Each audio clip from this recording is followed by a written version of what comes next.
Rain hammers the Seoul streets like bullets. A black woman's silhouette stumbles through neon-lit alleys, blood mixing with rainwater at her feet. A sleek black car stops. The door opens. A tattooed hand extends into the light, pale, dangerous, decorated with serpent ink that seems alive. "Come with me," a voice says in perfect English, "or die here alone." She takes his hand. The screen cuts to black. 3 years later, she's the one giving orders now, and Seoul's underworld will never be the same. The rain fell like God's judgment on Seoul that November night. Amara couldn't remember how many hours she'd been running. Her visa had expired 6 months ago. The men her employer sold her to had found her at the factory. She'd fought, broke one man's nose with her elbow, the way her father taught her back in Lagos, but there were too many, so she ran. Now she was bleeding, lost, and alone in a city that had promised her dreams, but delivered only nightmares. The alley was a dead end.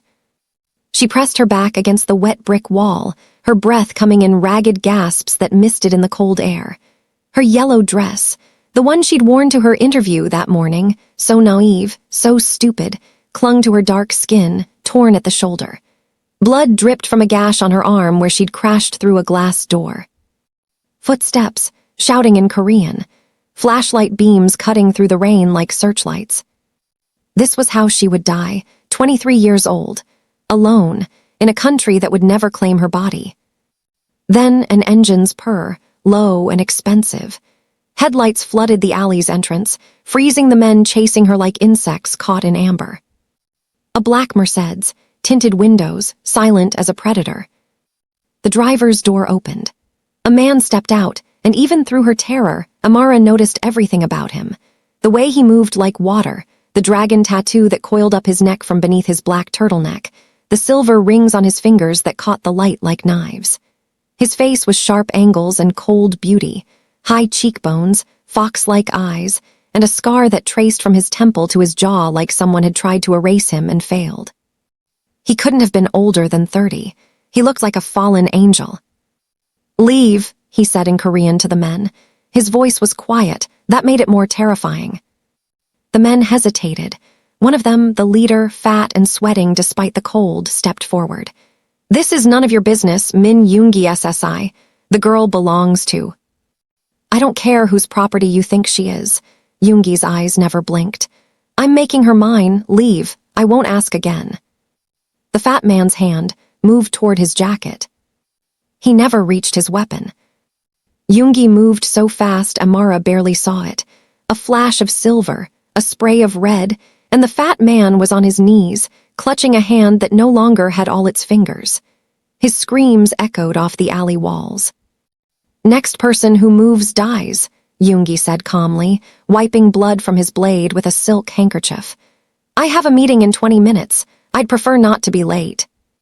The men scattered like roaches when the lights come on. Yoongi turned to Amara. Those fox eyes studied her with an intensity that made her skin burn despite the rain's chill. He walked toward her slowly, hands raised, as if approaching a wounded animal. "Do you speak English?" he asked, his accent crisp, oddly gentle. She nodded, unable to speak. "Good. I'm going to ask you one question, and I need you to answer honestly." He stopped a few feet away, rain running down his perfect, terrible face. "Do you want to live?" "Yes," she whispered. "Then come with me." He extended his hand, that tattooed hand, decorated with serpents and symbols she didn't understand. "Or stay here and die. The choice is yours, but you have 5 seconds to make it." Amara looked at his hand, at the bodies of her dignity, her dreams, her old life lying dead in this alley. She took his hand. His fingers closed around hers, warm, strong, absolutely certain. "Smart girl," he said. But as he led her to his car, she couldn't shake the feeling that she'd just traded one devil for another. She had no idea she'd just met her future king, and that in 3 years, Seoul's underworld would be kneeling at her feet. Yoongi's penthouse overlooked Seoul like a god watching his kingdom. Amara had never seen anything like it. Floor-to-ceiling windows revealing the city's neon sprawl, furniture that probably cost more than her family's house in Lagos, art on the walls that looked old and priceless and possibly stolen. Bathrooms through there, Yoongi said, pointing with a glass of whiskey. There are clothes, medical supplies, take your time. He turned away, giving her privacy she didn't expect. An hour later, showered and bandaged, wearing a silk robe that probably cost a fortune, Amara found him on the balcony, smoking and watching the rain. Why did you save me? Her voice was stronger now. What do you want? He smiled without turning around. Direct, I like that. He took a drag, exhaled smoke into the night. What do I want? Right now, nothing. You were in danger. I helped, that's all. Nobody does something for nothing. Now he turned, and the intensity in his gaze made her breath catch. You're right, so let me be honest.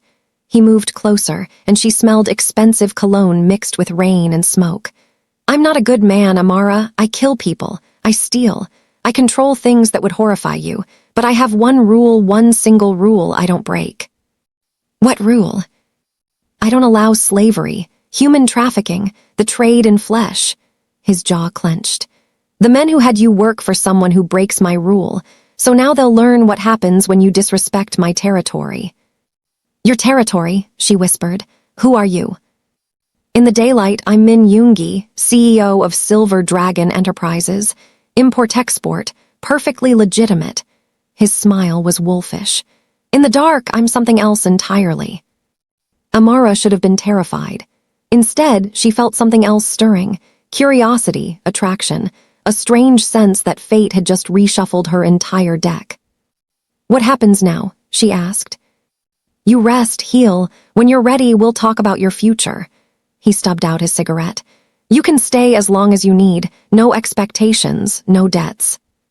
And if I want to work for you? That surprised him, his eyebrows lifted. Doing what? Amara moved closer, her dark eyes fierce. You said those men broke your rule, so there are others, more girls like me, trapped, scared, dying in alleys. Her voice was steel wrapped in silk. I want to help you destroy them, every single one. For the first time since she'd met him, Yoongi's mask cracked. Something like respect, maybe even wonder, flickered across his face.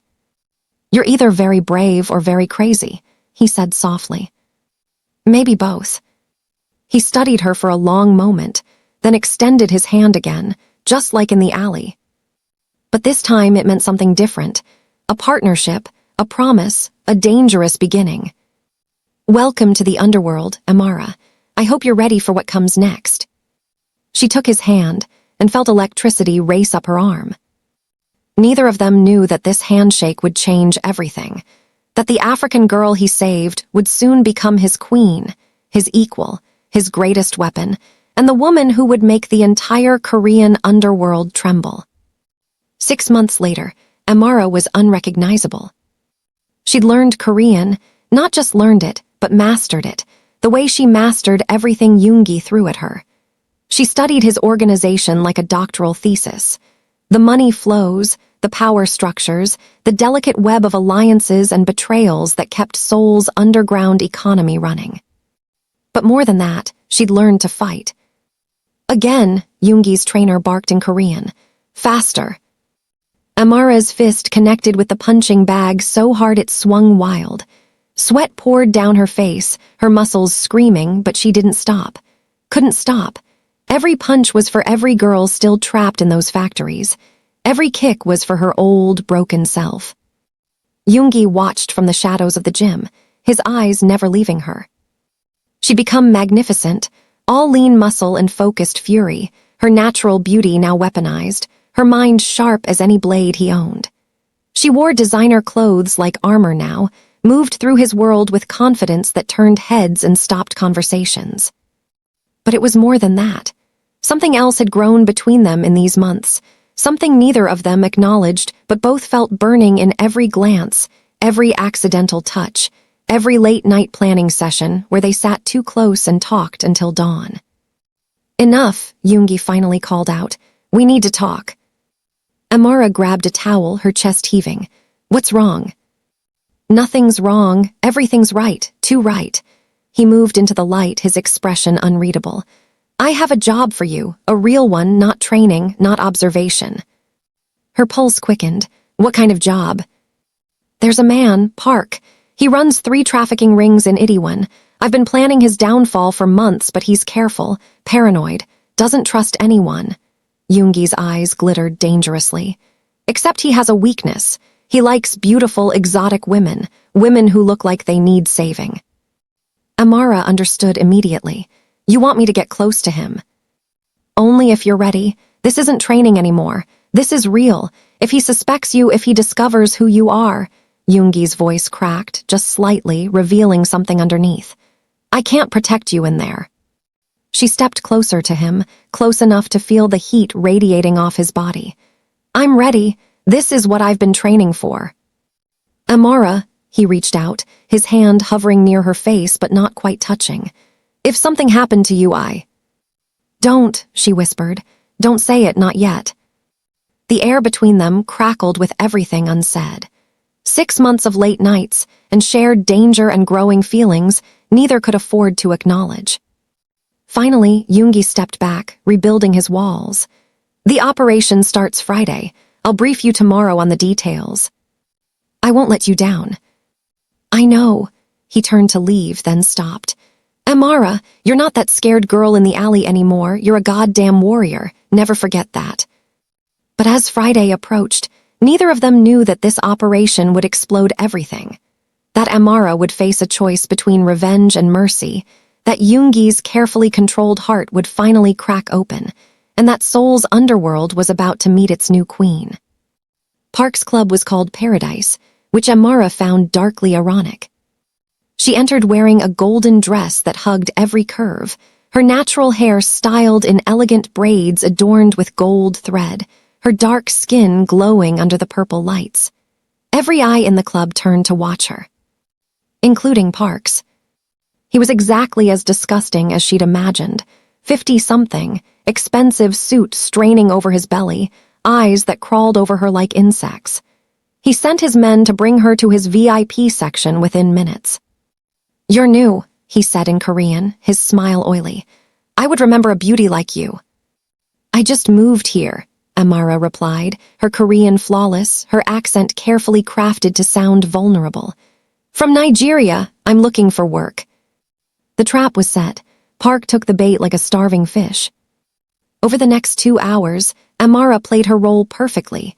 The naive foreign girl, impressed by his wealth and power, grateful for his attention. She let him touch her arm, her shoulder, endured his breath in her ear. All while the tiny camera in her bracelet recorded everything, and the wire under her dress transmitted every word to Yoongi's team outside. But then Park leaned close and whispered, I have work for you, very lucrative work, for a girl with your assets. What kind of work? Amara asked, her heart pounding. Come with me to my private office. I'll explain everything. This was the moment. The plan was for her to refuse, to suggest another meeting, to let Yoongi's team raid the club. Safe, controlled. But Amara thought of the girls still trapped, the ones who couldn't fight back, the ones who needed her to be brave.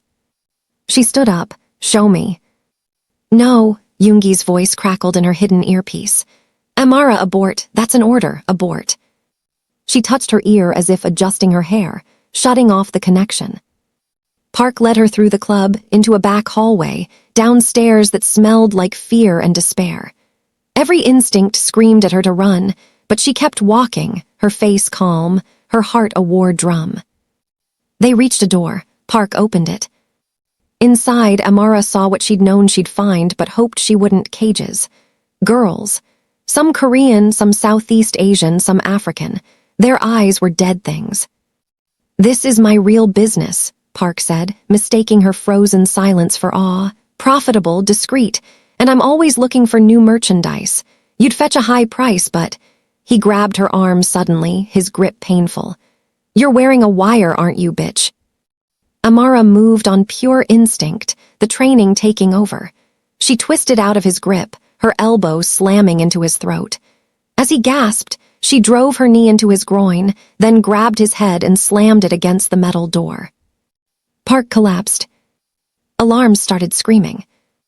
Amara ran to the cages, searching desperately for the keys on Park's unconscious body. Found them. Started unlocking doors. Run, she screamed in Korean, English, any language she knew. Get out, run. Girls poured out of cages, confused and terrified but free. Then Park's guards burst through the door. Amara grabbed a metal pipe, ready to go down fighting. The first guard raised his gun and exploded backward as Yoongi crashed through the guards like a demon, his face twisted in fury and fear, his gun barking, his blade flashing. Behind him came his entire team, a tidal wave of violence and liberation. In 90 seconds, it was over. Park's men were dead or dying, the girls were free, and Yoongi grabbed Amara so hard it hurt, his hands framing her face, his eyes wild. You could have died. You shut off your comms. You went in alone, you. She kissed him. It was the only way to shut him up, to show him what she couldn't say, to release 6 months of tension and terror and growing love. He kissed her back like a man dying of thirst finding water, desperate, consuming, absolute. His hands tangled in her braids, her body pressed against his, and for a moment the blood and chaos and horror around them disappeared. When they finally broke apart, both breathing hard, Yoongi pressed his forehead to hers. Never again, he whispered. Never scare me like that again. I saved them, Amara said, tears streaming down her face. I saved them all. I know, you magnificent, terrifying, perfect woman. He kissed her forehead, her cheeks, her lips again. You're going to be the death of me. Or the making of you. And standing there, surrounded by freed prisoners and defeated enemies, Seoul's most dangerous man and the woman who'd conquered his heart both knew that everything had changed. The partnership had become something more, something unstoppable, something legendary. 3 years later, Seoul's Underworld had a new power structure. They called her Amara Onyeka, the name she'd reclaimed from her past, but they whispered other names too, the Golden Queen, the Liberator, Death in a designer dress. She sat across from a trembling nightclub owner in his office, Yoongi silent and deadly at her side. Her Korean was now perfect, unaccented, intimidating. Let me explain how this works, Amara said, her voice silk over steel. She wore a white suit that glowed against her dark skin, her natural hair in an impressive crown, gold jewelry that was both beautiful and threatening. You have 2 choices. Option 1, you shut down your trafficking operation, pay reparations to every woman you've harmed, and work for us monitoring other clubs for abuse. And option 2, the owner stammered. Amara smiled. It was not a kind smile. You meet my partner's knife. Trust me, option 1 is better. Yoongi said nothing, but his presence spoke volumes. Everyone knew the story now. How the Golden Queen had started as a refugee he saved. How she'd transformed herself into the most feared operator in Seoul's underground. How they'd dismantled 14 trafficking rings together, freed over 200 women, and built an empire on protection rather than exploitation. How they ruled together, loved each other, were absolutely unstoppable. I'll take option 1, the owner whispered. Smart man. Amara stood, and Yoongi rose with her, their movements synchronized like dancers. You have 1 week to shut it down. If we hear of even one girl being hurt in your club after that. You won't, he promised desperately. I swear. Outside, in the backseat of their Mercedes, Amara finally let herself relax into Yoongi's side. His arm came around her immediately, pulling her close. Tired, he murmured, kissing her temple.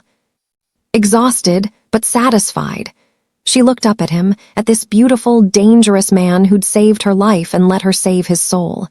Do you ever think about that night, in the alley? Every day. His fingers traced patterns on her shoulder. Best decision I ever made. Even though I turned your entire organization upside down. Especially because of that.